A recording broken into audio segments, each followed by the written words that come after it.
વાહન ચાલકો માટે રાહતના સમાચાર મળી રહ્યા છે। દિલ્હીથી મુંબઈને જોડતો એક્સપ્રેસ વે હવે ભરૂચથી અંકલેશ્વર સુધી બિનસત્તાવાર રીતે શરૂ થઈ ગયો છે। એક્સપ્રેસ હાઈવે પર જતા વાહન ચાલકો અંકલેશ્વરના પુનગામ નજીક બનાવેલા ડાયવર્ઝનનો ઉપયોગ કરી સુરત તરફ જઈ શકે છે।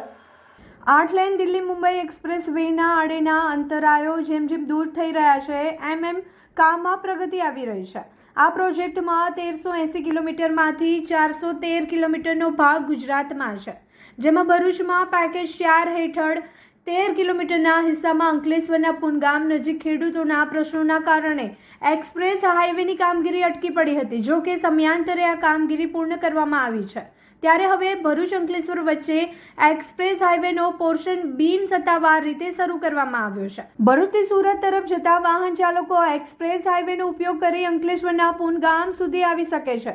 ત્યારબાદ પુનગામ નજીક બતાવવામાં આવેલા ડાયવર્ઝનનો ઉપયોગ કરી અંકલેશ્વર હાસોડ ઓલપાડને જોડતા સ્ટ્રેટ હાઈવેનો ઉપયોગ કરી સુરત તરફ જઈ શકે છે।